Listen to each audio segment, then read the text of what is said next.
Welcome back to Area DMG. I'm your host, Will Wesley, the Mile High Mouth, and today, well, we're going to be discussing a little bit of the news here at on June 14th, 2021. We're about the third day of E3, pretty much. I know tomorrow is Nintendo's big press conference. At the time that we're making this, I think Capcom and Limited Run Games and a couple other people haven't done their press conferences. There were press conferences and announcements on Friday, Saturday, and Sunday.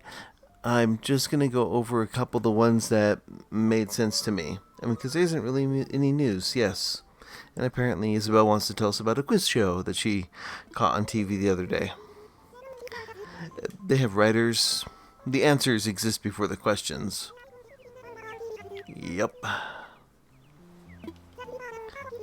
I hope someday they give her a lot more actual stuff to say. Anywho. So far there have been several big press conferences. There was Ubisoft and I think the Wholesome Games Direct or something like that. There was Devolver Digital, Square Enix, and Microsoft, and I think Game something or other. There's some other stuff that was announced. Nintendo dropped a trailer for Rune Factory 5 with a release date in 2022. There was an announcement for Mario plus Rabbids Spark of Hope or something like that, which is a sequel to the original game and kind of welcome, to be honest. It hasn't really been that exciting so far for Nintendo stuff. I mean, yeah, we're getting I think Diablo 2 remastered. We're getting Rune Factory 5. We're getting some stuff that was announced kind of early. Like, for example, that Mario plus Rabbids game I mentioned before was announced for 2022. Yeah. And it just hasn't been very busy. That's been kind of it right now. So we will get some stuff, may get some more stuff here today from Capcom, and definitely some more stuff going a little bit forward. But so far, I would say that the best press conference so far has been Microsoft. Microsoft, I mean, there was the Wholesome Games Direct, or whatever you want to call it. But some of the most interesting stuff for that, like, for example, a Paper Mario-like game that involves ghosts, is going to Kickstarter next month. So, yeah, you have to look at that type of game. That one, like Wholesome Games Direct, is being games that are about maybe a year or two out, or almost done, or were on Steam initially and are done, but we just need to figure out how to port them over to something else. But the majority of those games that were shown there were ones for, well, Steam. PC gamers got a lot of stuff. Well, PC gamers and Xbox gamers. Pretty much, if you own a Xbox Series X and Game Pass, Microsoft wants you to have a lot to play this upcoming 2021 and 2022. In fact, that was actually my favorite so far of these press conferences. I have the Series X, so I'm sitting there just watching them just announce game after game after game. They showed off 30 games, and, well, actually 30 games, and they're like, yeah, and 27 of these you're going to get with Game Pass. And I'm like, I can definitely support this idea. The idea of just pretty much day and date giving away games. Nice. The big ones for me were that they announced that weird little that weird spiritual successor to Suikoden. That'll be a Game Pass game and will be free on Game Pass when it comes out. That looks pretty good. They also showed off Halo Infinite, which free. They showed off Psychonauts 2, free. Microsoft Flight Simulator and Forza Horizons, I think 5 or 6, I don't remember. Free. They're like, here is a preview trailer for some kind of game with vampires in it. It's called Red Fall or something. Free. Here's Starfield coming out November 11th, 2022. Which I love how they did that because they wanted to keep like the weird little they wanted to have that kind of synergy with the release date, but also the game's probably at a point where they'll probably be done with that game early next year, and then they just have like months of just marketing or bug testing, which is nice. I like that. It's kind of the opposite of crunch, which is a real problem in the industry. We find that a lot with like Ubisoft and some other companies. Also, they just were like, hey, we're putting out a bunch of different patches for things. Microsoft just pretty much like, oh, they announced like a Sea of Thieves update that had like Jack Sparrow in it, and that was pretty great. And it's free. They announced that the Halo multiplayer for Halo Infinite will be free. It's pretty much Microsoft was like, hey, look, we bought all these little companies over here, right? So we're going to give you a bunch of stuff free. And the price of that is free. It was pretty great. It was pretty great to see. In fact, like, out of the whole thing with E3 this year, I really haven't seen anything that's just made me, like, stand up and say, oh my gosh, I need that now. But, I mean, one of my favorite roguelikes on the Nintendo Switch, Hades, coming to Xbox. You can buy it physically, or if you have Games Pass, it's free. That was really it. It was Microsoft just being like flexing. I think it's because like, hey, if you're gonna charge like $500 for your home system, your home console, or I think it was like what, $300 for the Xbox Series S, and you're going to oh, by the way, they also announced a mini fridge that looks like the Xbox Series X, and I'm like, I don't need a mini fridge, but that's a really nice looking mini fridge, and it's tiny, and it's like, oh no, I don't have space for that, or maybe I do, I don't know. Need to do a lot of cleaning. Anywho, no, it was just more or less that like Microsoft brought their A game this time around, and it was lovely to behold. Who didn't though was Square Enix, who they showed, hey, here's a animated thing for Legend of Mana. We're gonna spend a lot of time looking at a Guardians of the Galaxy game, which suffers from banter overload. Now, I'm not sure what we could call banter overload. I'll have to find some director that absolutely sucks and just fills their movies with banter that nobody actually says. So I have to pick between like Kevin Smith or Quentin Tarantino, both of which who are like, they're really good at making homages to stuff, but you should never ever let them have unfettered access to something. Kind of like how Zack Snyder, Zack Snyder would be like, here's a slow motion of a bullet casing for like 4 hours. And he'd be like, this is art. Like like Darren Jodorowsky or something like that. Yeah. Oh, Jodorowsky. Yeah. Yeah, he's kind of like that. But instead of being esoteric and weirdly about the Kabbalah and Buddhism, it's all about like pretentious stares. But no, that was the Square Enix conference was awful. They spent too much time on Life is Strange. Life is Strange is a terrible game with terrible people in it. Terrible writers, terrible story, just terrible. I think Life is Strange is terrible. That's my controversial opinion. I also think it's boring. I mean, except for like the cringe factor. I mean, you can play this one and be like, this is absolute hot garbage written by someone who listened to the same Limp Bizkit song over and over again and then suddenly discovered an Evanescence song and decided, this is how all of childhood and high school should be. It's like when people in Hollywood try and write characters that are supposed to be in the middle of the country, in fly to territory. They call it fly over territory, but they're from the fly away from states, and we've suddenly become the fly to states because they're kind of fleeing a lot of their bad choices. Eh.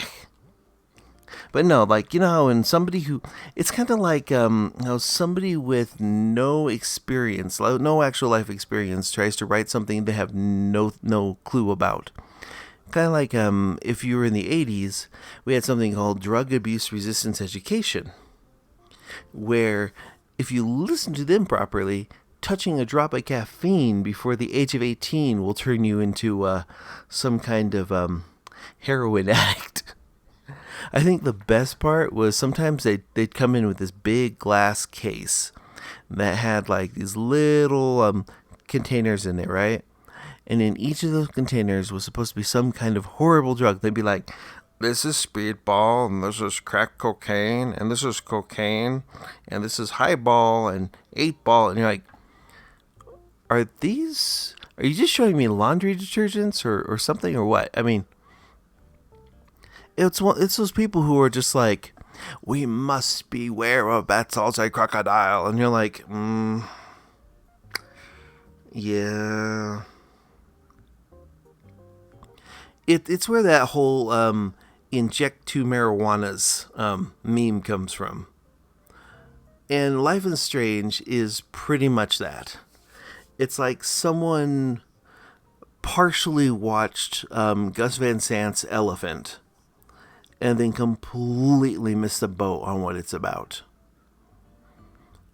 It's about as tone deaf as the video game Hatred, which for some bizarre reason has a Switch port coming up. And it's just kind of like, you look at it and you just like, this is so dumb. Why is this so dumb? It's like if Michael Bay hired Mick G and then had Zack Snyder do all the principal photography. Oh, and then like they have Kevin Smith and Quentin Tarantino share writing credits on the dialogue. And then they made it into a Western. Anywho, let's see. Back to E3. Today there's the Capcom thing. I think Limited Run Games has a thing. Not too much today that I'm just like all excited about. I don't know what's gonna happen on it. We'll do something tomorrow about today. Probably might be like a little quick 5 to 6 minute video. Be like, yep, that happened. And then E3 is tomorrow. The actual thing we're here for. There are two things I was here for this E3. Microsoft's presentation, where I expected nothing and they gave me practically everything for free. There were some really great things they showed. And I don't have to pay for any of them. Well, I mean, other than the $10 a month for their subscription service. And if I decide I want to. Also, I like the fact that Microsoft, among other companies, has completely resisted the whole call to go $80. A lot of controversy has come out of some of these games where some of the companies are like, well, because of next generation costs, let's raise the price of these back up to $80. I paid $96 for Chrono Trigger back when it came out brand new. I bought it at Walmart for $96. That was after tax, of course, but still. And that game is still good today. It still holds up. Which, by the way, speaking of games that still hold up, Square Enix announced a Final Fantasy 1 through 6 remaster, right? But not really. They're not going to redo the sprites or anything. They're just going to upscale stuff properly. And then, no weird... It's pretty much what they're doing is they're just fixing it up so it's as close as possible to how it was originally released. But with updated scripts for 2 and 5 and 3. And then they're just putting it on mobile and Steam and calling it a day. which is super irritating because they did some stuff like that with like Chrono Trigger, for example, and Chrono Trigger is not on the Nintendo Switch, on the Xbox, or the PlayStation. In other words, they ignore the entire console market for putting something on Steam, where enthusiasts will probably have already emulated it with them. So we already have access to like a better translation, or mobile phones where, okay, here's the thing, people don't really play much on mobile phones unless it's like one of those games that promises you that it'll pay you, but you have to spend like 30 plus hours on it to get like a $5 gift certificate. Or it's one of those, some of those, And the best part is, if you notice, many of those ones have a ton of ads that advertise other ones that are like that. I've always thought that was kind of weird and amusing. I mean, I know you can get stuff from those. It just takes a little bit. But then you have like, I mean, to be honest, most of the stuff that's actually hooked me on mobile phones has been like Pokemon Go and Triple Town. Ooh, and Battle Cats. I really liked Battle Cats. There's very few. Oh, and maybe Plants vs. Zombies and the original Angry Birds. But nowadays, almost everything is some kind of stupidly misleading ad attached to something that's essentially like a clicking simulator, kind of like a cookie clicker years ago, where you tap, or the ones where you tap on something until a bar fills up and then you wait. But they want you to spend money on it. Thing is, with these particular Final Fantasy games, there's no money to spend on there. Of course, being that they're on a cell phone, maybe you can use an Xbox controller with it, but I'd rather use an Xbox controller to play Final Fantasy 1, 2, 3, 4, 5, and 6 on the Xbox instead of my phone. If I'm going to be using an Xbox controller here, let's just cut out the middleman and just put it on the Xbox. Or on the Switch, because frankly, I can, through importing, get 7, 8, 9, and 10 all physically. I can get 12 physically. I can't get 1, 2, 3, 4, 5, and 6 physically? Or even on that system?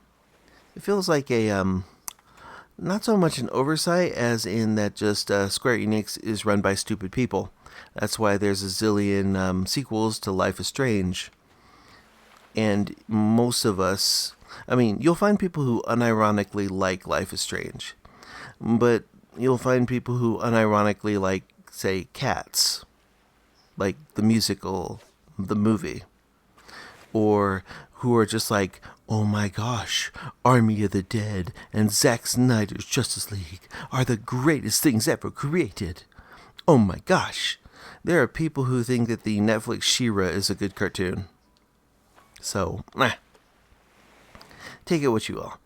I think the big takeaway for me on the Square Enix one was they had, for some reason, a voiceover from Matt Mercer, Matt Mercer, you know, the dude from Critical Role, and then he did nothing else. It was just like, hi, I'm introducing this thing, and then I'm going to go away. And then they spent like, they announced all sorts of new stuff for Avengers. That game of theirs that nobody liked, but they keep doubling down on it. And they're not even improving it. It's not like, say, if you went back to Fallout 76 or No Man's Sky, you'd find an actual game there. Avengers hasn't done that. And that's pretty much the tragedy of E3. So that was Friday, Saturday, and Sunday of E3. And hopefully Monday and Tuesday will be better. I do know that for some reason Microsoft has something else later this week where they're just like, hey, you know, did you like our press conference where we pretty much did like 90 minutes, 30 games, 27 of which were free, and we gave you like 5-6 minutes of footage each or so, and just, yeah, it was insane. It was just game. They barely had anybody come out and talk. But they did announce that, I think on the 17th of this month, they're just like, hey, let's have the part where people come out and talk as its own separate thing. I'm like, oh, Nintendo already does that. They call it Treehouse. I am interested to see Microsoft do that. Personally, I think it's a better idea. You have a main press conference that is just game information, and then a behind the scenes thing a little bit later, which is optional. So the people who are just like, oh my gosh, that way you don't have essentially 20 minutes of Guardians of the Galaxy game footage, which unsold me on the game. I was like, they showed off the trailer. I'm like, cool, that looks cool. Just tell me what it's for. I mean, what systems is this on? That's all I care about. And then they went into the gameplay, and it just kept going and going and being super annoying. And it was just, oof.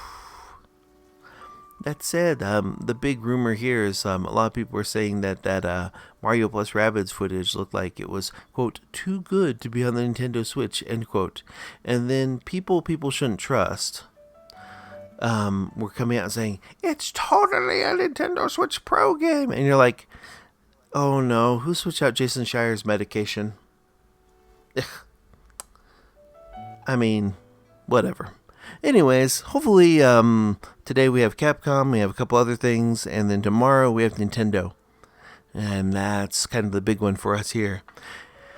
E3 is okay. I'm actually looking forward to conventions coming back. If you follow this channel, you notice that we cover a lot of different anime conventions, and one of the big ones coming back this year is Non-Descon, which we will be covering this year, and it will be awesome. That is in September. But yeah, let me know in the comments below what you think. Hit that thumbs up, share button, subscribe button. Ring that little bell so you're notified whenever we have a brand new video here on Area DMG. And let me know in the comments below what you think of E3 2021 so far. Was your favorite thing the way too much stuff from like Life is Strange or Guardians of the Galaxy, or was your favorite thing like some of the like, oh my gosh, they showed off like Age of Empires 4. They showed off Ubisoft showed off, I think it was like 2 Point Campus, which is like a 2 Point hospital but with a campus, so you can make all your community dreams come true. I don't know. That looked fun. Like, some of these simulation games look fantastic. Like that flight simulator game. Holy goodness. And the worst part is, I go over there to Micro Center later that day, and I'm walking past, like, they've got all these steering wheels that for the Xbox that are suddenly on sale, and I'm like, I see what you're doing here. Oh wait, there are flight sticks for the with foot pedals and like the little other. Oh, that's dangerous. Yeah, it's kind of like how I kind of fell down that weird little rabbit hole with arcade fight sticks.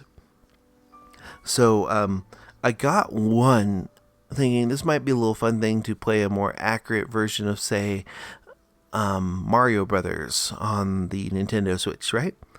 Like the old arcade Mario Brothers or arcade Donkey Kong. And then suddenly I have